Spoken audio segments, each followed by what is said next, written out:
जय देवा जय देवा जय देवा जय देवा जय शिव मार्तंडा.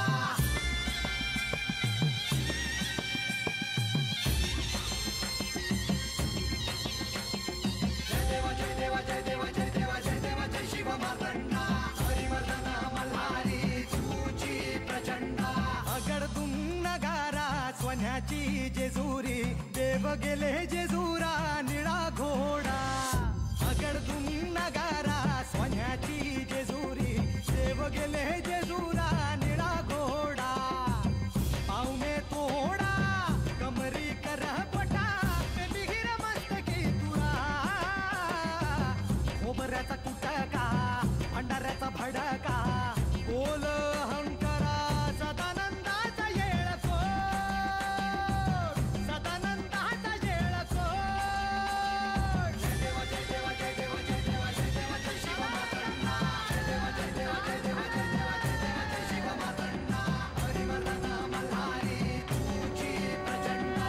जय देवा जय देवा जय देवा जय देवा जय देवा जय शिव मार्तंडा. हरिवर्धन मल्हारी तुझी प्रचंडा.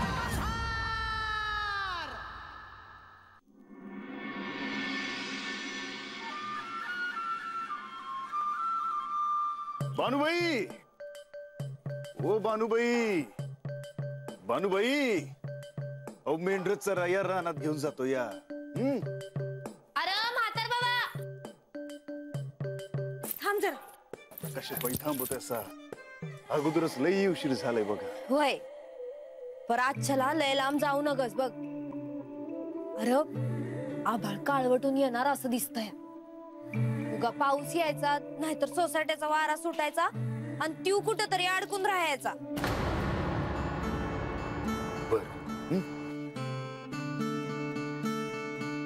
म्हातार बाबा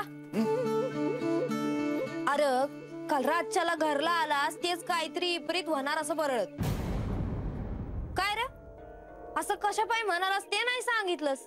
आता मला वाटलं ते मी सांगितलं तुम्हासनी आणि काय घडणार आहे त्यामुळे आता कसं सांगणार. पर बानुबाई एक सांगतो ते ध्यानात ठेवा. ही येळ चांगली नाही बघा. चांगली नाही अरे म्हणजे काय ते तरी सांगशील का नाही. इतकंच सांगतो या की मला असं वाटतं की समध्यासनी कोणाचा तरी त्रास होणार आहे.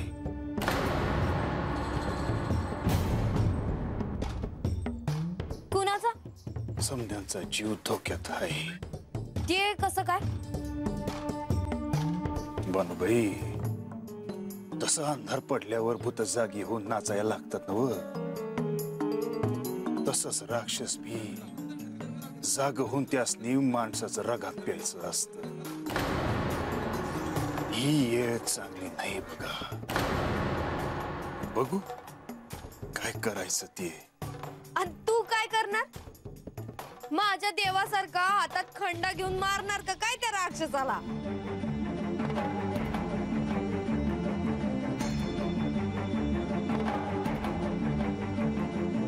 तसं नाही जी. पण माझ्या ध्यानात काय बाई आलं तर मी आधी सांगेन तुम्हाला. बर येऊ का रानात जा. वय काळजी घे रे बाबा.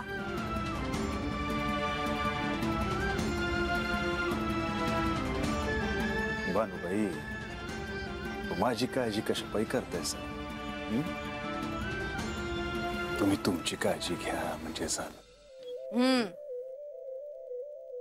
आजच्याला रानात तुझी तर असशीला तिथं तुला भाकर आणून देईल म्या.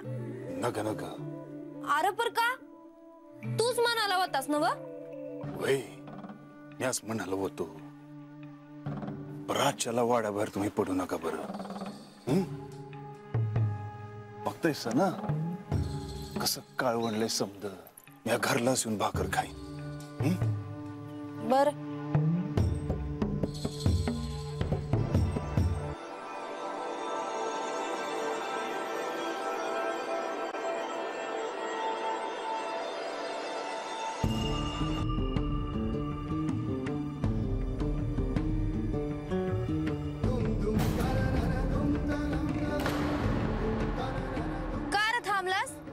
भानुबाई, माझं ऐका, बाहेर पडू नका.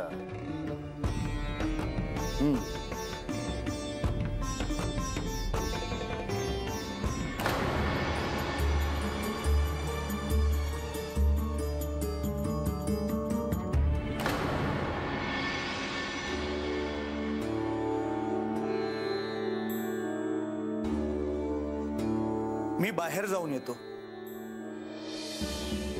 अहो, परंतु आज राज्यसभेचं काहीच कामकाज नाही.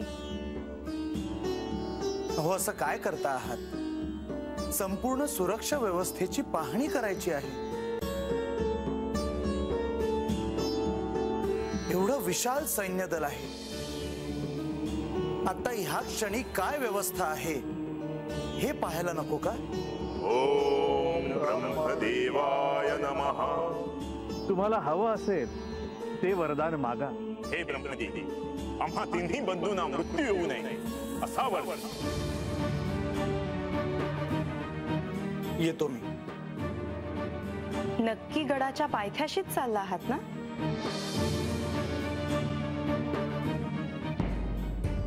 देवी, तुम्हाला संशय वाटतो आहे का की मी दुसरीकडे चाललो आहे म्हणून? तसं नव्हे, परंतु आज तुम्ही मला वेळ द्यायला हवा होता.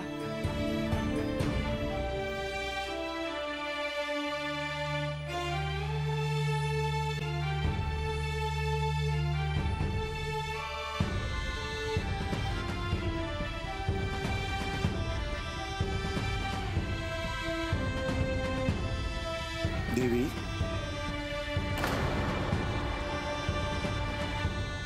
म्हासा, अहो या ना.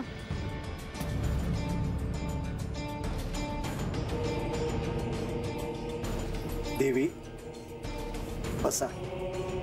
नाही, राहू द्या. मला तुमच्याशी काही बोलायचं आहे. बोला. मला यांना भेटायचे आहे. जोपर्यंत मला हे भेटत नाही, माझ्या मनातल्या प्रश्नांची उत्तरं मला हे देत नाही, तोपर्यंत माझं मन शांत होणार नाही. मी समजू शकतो देवी, परंतु श्री खंडेराय कुठे आहेत ह्याचा शोध आधी घ्यावा लागेल. मग घेऊया. मी ह्यात बोलावं की नाही हे मला कळत नाही, परंतु श्री खंडेरायांना भेटायचंच असेल तर त्यांना शोधण्याची काय आवश्यकता? श्री खंडेराय तर चंदनपुरीतच असणार. परंतु मला असं वाटतं की श्री खंडेरायांना भेटण्याची ही योग्य वेळ नव्हे.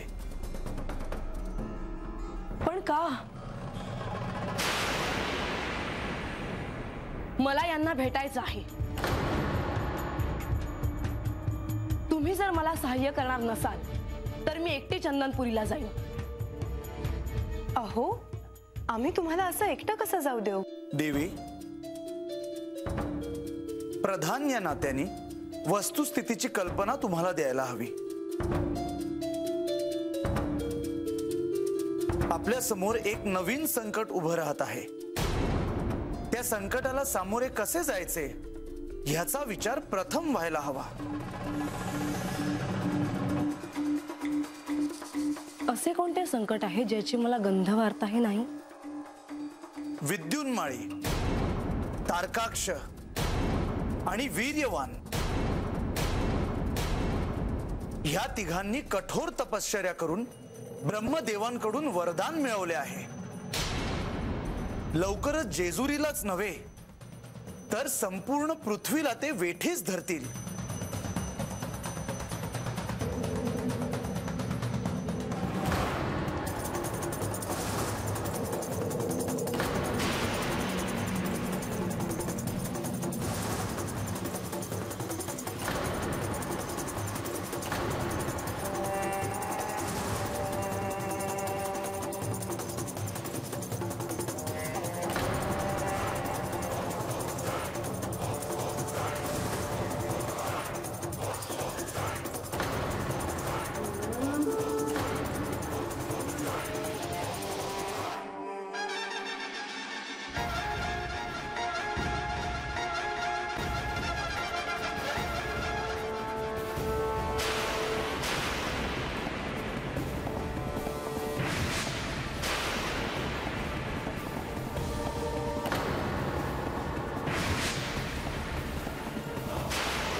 आम्ही आलो आहोत.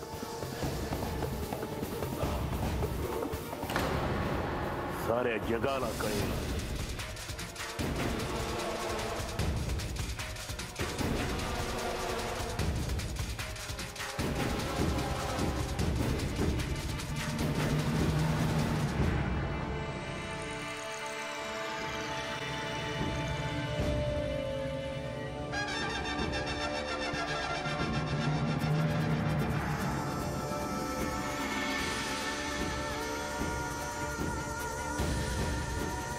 स्वागत आहे.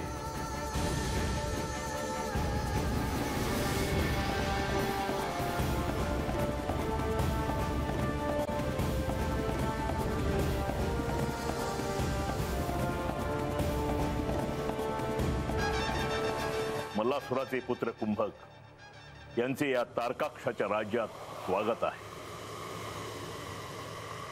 खूप ऐकलं होतं तुमच्या कठोर तपश्चर्येबद्दल. सर्वप्रथम अभिनंदन ब्रह्मदेवांकडून वरदान मिळवल्याबद्दल. आता तुम्ही चिरंजीव झालात. आता तुम्हाला मृत्यू नाही. आम्हाला मृत्यू येईल, पण तिन्ही पूर एकाच वेळी नष्ट झाली तर.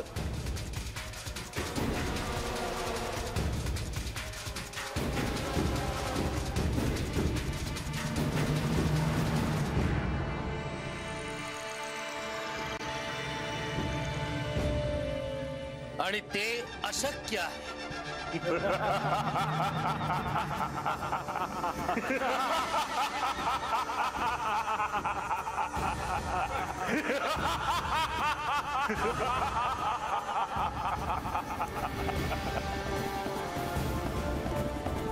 कुंभक, तुम्ही आलात आम्हाला आनंद झाला.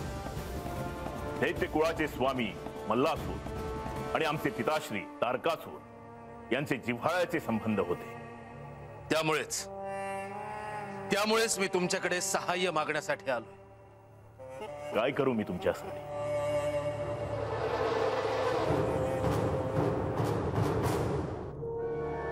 मला त्या खंडोबाचा पराभव करून निर्घृण वध करायचा. त्या खंडोबानी माझ्या बापाला युद्धभूमीवर जसं क्रूरपणे मारलं अगदी तसंच, आणि त्याची जेजुरी पण उद्ध्वस्त करायची आहे.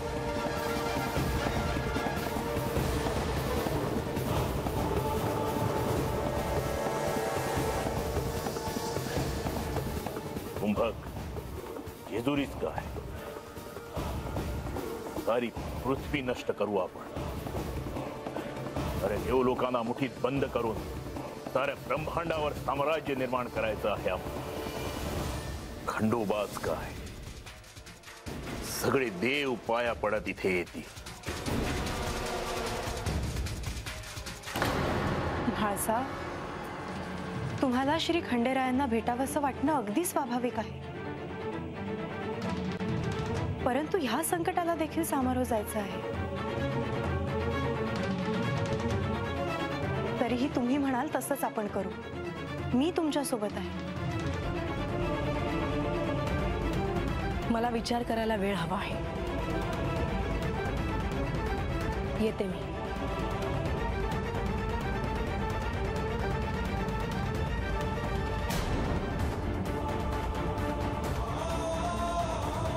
मी सैन्य दलाची व्यवस्था पाहून येतो.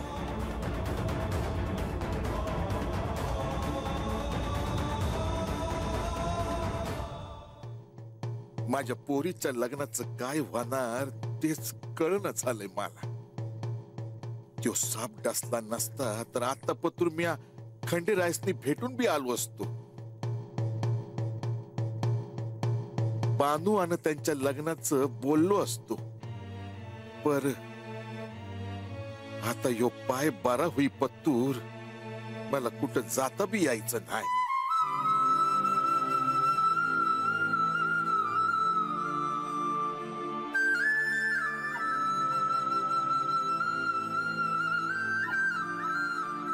बा, लय दुखतोय भाऊ. अगं नाही ग, पर हत असं बसून काय करावं ना हे समजना झालंय बघ. आणि काळजी वाटते ग. आता कशा पायी काळजी करतोस तू? अरे आता घरची कामं कराया ते म्हातार बाबा हाय की. आता कसली काळजी आहे तुला? तुझ्या लग्नाची. अगं किती बी काय बी झालं ना तरी बाप आहे म्या तुझा. तुझं लग्नाचा इशे काढल्यावर ना काय नाही काय अडसर मध्ये येतोय बघ. आता देव तुझ्याशी लगीन कराया जेजुरीवरनं हत्त यायला निघालं, पर ते अजून हत्त आले कसे नाहीत हे समजणं झालंय बघ मला.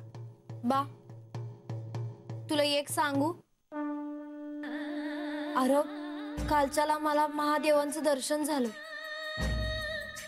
तर माझ्या मनात माफ होतं का त्यासनी विचारावं का नाही आला तुम्ही होत.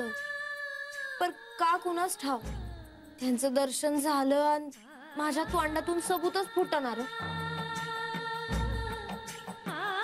त्यांची ती मूर्ती डोळ्यात साठवून ठेवावी, त्यांच्याकडे तसंच बघत राहावं असंच वाटत होतं बघ.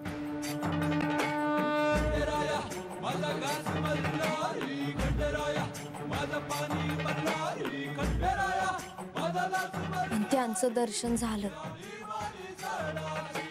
मला ठाव आहे का आज ना उद्या ते हात येणार, माझ्या संग लगीन करून मला घेऊन जाणार.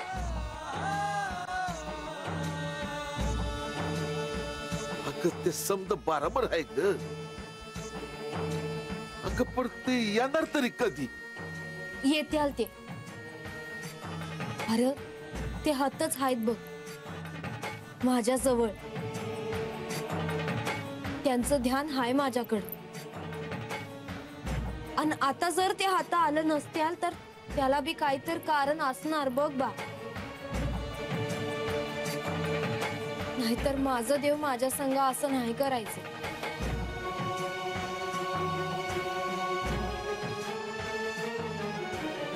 बा तू नग काळजी करूस.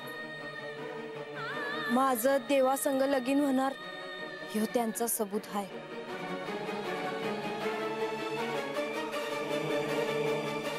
आणि तसंच होणार ह्यो माझा विश्वास आहे.